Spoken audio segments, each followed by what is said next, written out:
सास नंबरी, बहू 10 नंबरी। पूरे घर में मालती देवी का हुक्म चलता था। अपनी बड़ी बहू को वो टीवी के रिमोट की तरह कंट्रोल करती थी। चलो, देर हो रही है। 12 बजे से पहले लड़की वालों के यहाँ पहुंचना है। हाँ हाँ, चलती हूँ।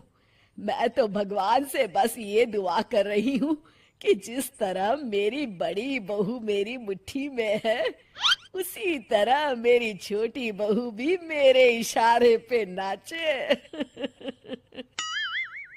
अरे भगवान, भला इस घर में किसकी हिम्मत है जो तुम्हारे खिलाफ जाने की हिमाकत करे। इस तरह मालती देवी अपने छोटे बेटे की भी शादी कर देती हैं। मालती की छोटी बहू फैशन डिजाइनर का कोर्स करके आई थी। उसका सपना था कि शादी के बाद वो अपना खुद का बुटीक खोले। एक दिन, क्या बात है छोटी, तू तो एक से बढ़कर एक डिजाइन बना लेती है। इसमें कौन सी बड़ी बात है दीदी? आप चाहे तो मैं आपको भी सिखा सकती हूँ। हाँ, फिर हम दोनों मिलकर एक बुटीक खोल लेंगे। लेकिन दीदी, उसके लिए तो बहुत पैसे लगेंगे। हाँ तो क्या हुआ, पैसे माँ जी से ले लेंगे। हाँ हाँ, मेरे पास तो पैसों का पेड़ है ना, तोड़ के तुम दोनों को दे दूंगी। मेरी एक बात अच्छी तरह समझ लो, मैं तुम दोनों को एक ढेला भी नहीं देने वाली। बड़ी आई बुटीक खोलने वाली। ये आप क्या कह रही हैं माँ जी?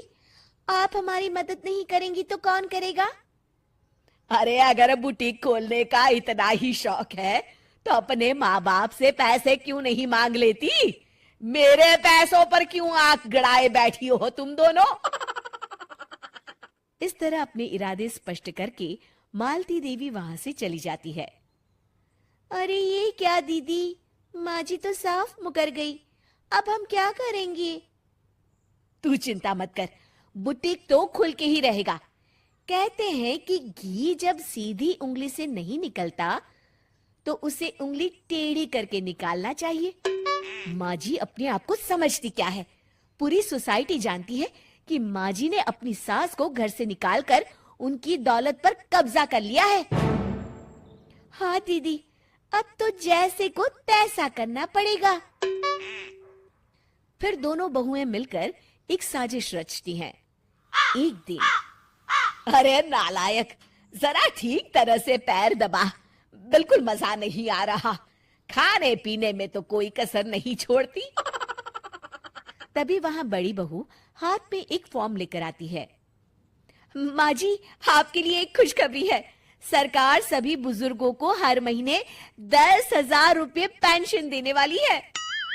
अरे ये क्या कह रही है तू? क्या सच में मुझे हर महीने घर बैठे 10,000 रुपये मिलेंगे? हाँ माँ जी, दीदी सच कह रही है। कल टीवी न्यूज में इस बारे में बता रहे थे। बस आप ये फॉर्म पढ़ के इसे भर दीजिए और अपने दस्तखत कर दीजिए। मैं इन्हें ले जाकर जमा करवा देती हूँ।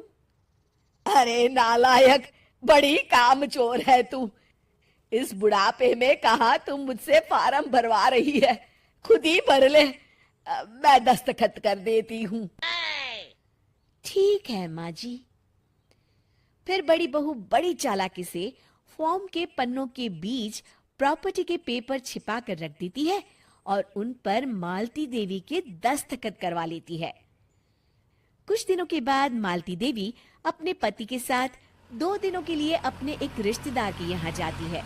दूसरी तरफ दोनों बहुएं पूरे घर पर अपना कब्जा कर लेती हैं। मालती देवी जब अपने रिश्तेदार के यहाँ से लौटती हैं, तब अपने कमरे में ताला लगा देख आग बबूला हो जाती है।